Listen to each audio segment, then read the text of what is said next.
Hey everybody, Eric Dorward here with the Spartan Rocketry Club, and we are continuing with our build of the Estes Antar rocket. And we are finished with construction, but now it is time to do some prep work before we actually get around to painting it. So there's a good amount of work that needs to be done to finish a rocket like this if we want it to look nice. My general process goes in three steps. First, I use a wood fill like so. I like this brand just fine. You could, of course, use anything from, say, like spackle to wood fill. Anything you could find in a hardware store would probably work. I like this stuff because A, it's already white, which I'm going to be priming it white anyway. But I also like the grain of this. It's quite fine, and I think it's better than spackle or putty that you can find. The problem with it is, so mine at this point is pretty well depleted here. As you can see, getting pretty low. And I've had it long enough so that it has lost whatever consistency it had, and it is now a pretty serious solid. That makes it very hard to use. And in fact, it doesn't do what you want it to do in this condition.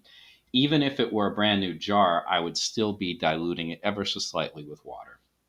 So in my little cup here, I have, I don't know, maybe a little more than a teaspoon's worth of this stuff, which I scraped out. And then I've added the slightest bit of water. We're talking drops, not like teaspoons or tablespoons. Ever so slight quantities of water here for the sole purpose of just hydrating it. Now, I have what is a thick piece of balsa, is essentially a popsicle stick at this point. So I'm going to stir this up, get the consistency right. I'm looking for something that I can paint on with a brush, but there is one little job before that that's going to require not quite the same consistency. So I'm going to pull off a little piece. That looks great. Remember, when we did this, when we built this rocket, we had some fin construction that needed to be done. So on this side, we had this big long fin that we made, and we have a seam right here.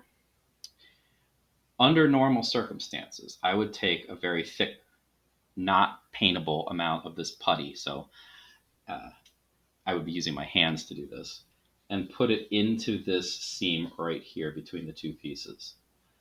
I have to say I am very pleased with this seam. When I touch it with my hand here, I can't feel it. Obviously, I can see it because it's dark, but that's going to get covered up when we just do the generalized brush approach to this. What we do need to worry about here, though, is these notches where the little streaks went into the wing part. And that's what I pulled out this thick glob to handle. So I'm just going to put it, I'm not going to try to brush it on. I'm going to try to, I got a decent amount here. So I'm going to try to split it up between the two. And eventually I'm going to need my hands for this, but I'm trying to get started with the stick. I do need to get the consistency right in there before I do anything else. And this is going to make a mess, so paper towel time. In fact, I've already got it on my hands. Now, this stuff, I'm just going to essentially work its way into the seam. And I can use my thumb to do that. And I do not need this to be smooth. I just want it to be thorough. It would be nice if I didn't have any like little chunks sticking out. But I'm going to sand this before I do any other work on this fin. So this is like a very coarse approach to patching any holes. So you can see it. There are definitely irregularities in what I've smoothed on with my thumb. It'd be nice to get rid of more than that. But I'm not looking to make this smooth at all. I just want to fill those cracks so that I can't see that there was a big crack there. All right, that's probably pretty good. Let's get that off. One of the things that I like about using this particular wood fill in general, is that it does not take very long to dry. So I'm going to continue, while I talk, getting the consistency in my cup here correctly. So I'm just stirring until the whole thing is a brushable paste. But in any event, so my goal here is I'm going to paint this stuff onto the back fins and then the front of this, and hopefully by the time that I've done those things, this part will be ready to sand. Because it doesn't take very long for this stuff to dry out. The other phases of this construction involve some sealer, sanding sealer, and this takes a while to dry. But the real killer is before I put my final coat of paint on it, I put a coat of spray paint primer on and then sand that. The spray paint primer takes just about forever to dry. We're talking days, whereas this stuff will be dry and ready to sand in half an hour tops. In fact, it might be dry by the time I finish recording this, because I'm certainly not going to make you watch me paint this stuff on to a bunch of fins. That is not super interesting. Right, there are still some chunks in this that have not fully hydrated, but overall it's pretty well mixed up. So put that aside, get out my brush, and I've managed to get this stuff on my hands again. So cleanliness. Okay, so if you haven't seen this before, it's a fairly straightforward bit. Get some of this. So this is the consistency now. It's close to paint, but it's thicker.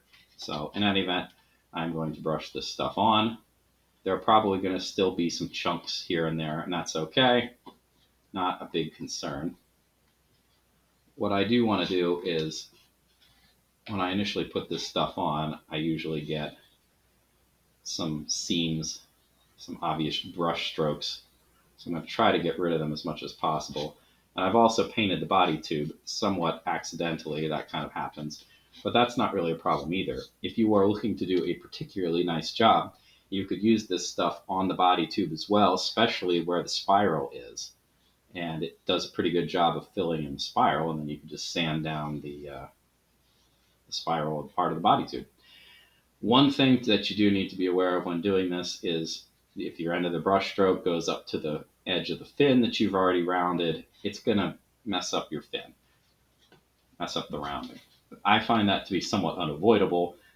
I try to minimize it, but it happens, and it's not a horrible problem, but it's something to be avoided. So I try to brush it evenly off, just so that I don't have to reshape the fin after I've put the fill on. So in any event, it's also a good idea to do both sides of the fin in short order. This stuff is pretty thick, but you're still adding something that is at least in part water-based onto wood.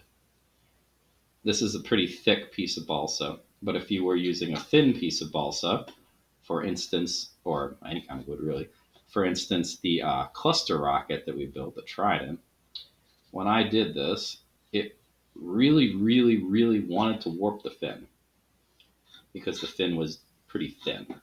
And of course, you don't want your fins to warp. If they warp, they are not true, and doesn't fly as well. So something to be avoided. So there we go. I've been wiping the excess off on another fin here, so that's a good approach to dealing with excess from your brush.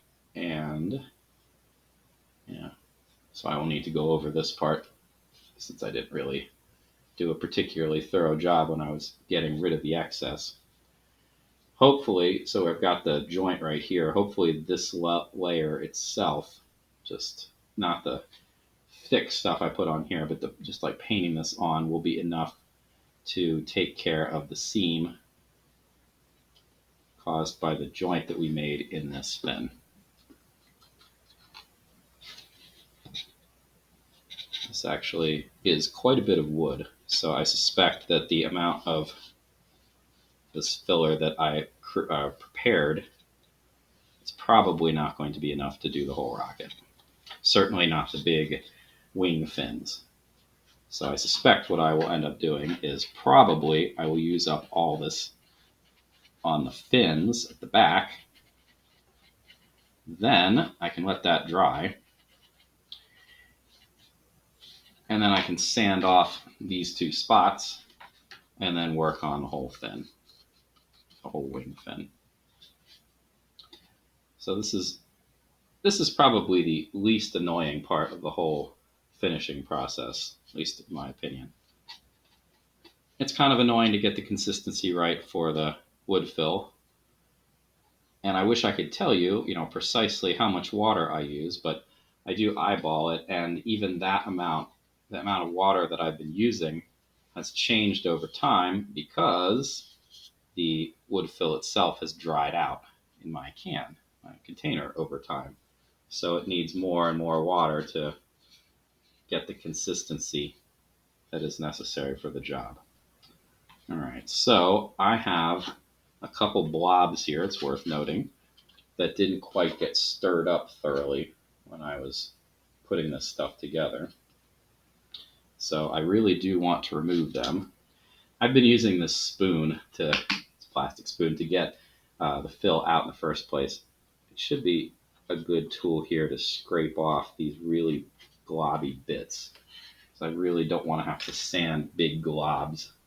Big globs are no fun to sand. So there we go.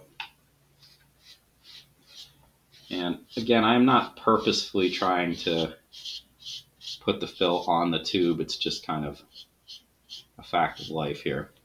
But I do want to smooth it out. And it's not a bad thing. Here in particular, I can see that I've done a decent job of putting the fill into the spiral grain here of the tube. And it is noticeably better where I've put the fill and where I've not. This is actually a pretty good tube, though. It is pretty minimal when it comes to the amount of spiral. I mean, it obviously has one, but it's not bad. It's actually pretty good. So I don't think I would bother, even if I were really, really concerned about making this look just absolutely stellar. I'm not sure that I would take the time, because worst case scenario, it's going to get spray paint primer on it. And although that is not particularly effective at doing the job, there's not a whole lot of work necessary on this spiral in order to minimize its appearance. All right, so there's one last little element here. I'll finish that up, and that'll probably be enough time to sand that off. Interestingly, there wasn't a whole lot of water in that to begin with, and I touched it a few times here, and it is pretty dry. So that's good news. Again, the goal here is to minimize the brush strokes. This is all going to get sanded down anyway, but if it's relatively smooth and not obviously brushed on, that's less sanding work for you. All right, last little bit here since I'm finishing up the fins. I'm just going to run the brush along the edge of each fin here. And I'm looking to make sure I didn't leave any blobbiness, as it were, on the edge of the fin. So I'm going to have to sand these anyway, right? And when I do that, I'm going to have to reshape the fin a little bit as well. But I'd like to reshape it as little as possible. Also worth noting, I'm looking at the edges of these fins, and I think what I'm going to do is I'm going to get a little tiny bit here, and I'm just going to kind of paint along these cut edges. Now remember, I didn't round these for a variety of reasons, one of which the instructions didn't say to. It would be nice to round the trailing edges, but it's not super necessary. I think my greater concern was the rounded shape. So in any event, I'm going to paint in to these cut edges, because although laser cutting is really a godsend when it comes to getting good balsa fins, the downside is to it, where the cuts are, it is black because the laser has literally burned through the wood. And that can be kind of hard to cover. But this stuff, being white and being thick, etc., does a nice job of covering that up. All right. So that looks pretty good. Just going over one more time to make sure I don't have any really obvious nasty spots like that one I just added. So essentially, I'm more removing anything at this point than adding. Okay. So the tail. Ooh, that's certainly not dry. There we go. Okay. Yeah, a couple spots here where I needed to brush this out that I missed for whatever reason. All right. Well, that looks passable now. Before I move on, let's have a look at these. That feels pretty dry. So all I'm going to do is grab my sandpaper and lightly sand over top of this. I'm not looking for a truly thorough job here. I'm just trying to take the excess off. Now, in looking at this one definitely needs more, because right here, kind of on the interior of the joint, I can still see it pretty painfully, obviously. It needs more fill. This one's not bad, but it definitely needs more at the front. I think what I'm going to do is I'm going to let this dry thoroughly, and I'm going to sand it a bit more, and then probably patch these again using the same technique, and then put the first coat on the front fins. That seems like a plan. But in any event, I'm not going to film that because it's not terribly interesting, and it's not really much different from what I've just been doing anyway. So this will wrap up for now. In the next segment, hopefully the rocket will be primed and ready to go. But this rocket actually requires some careful painting, multiple colors, which we haven't really done yet. So that'll be the next video, I assume. Talk to you then.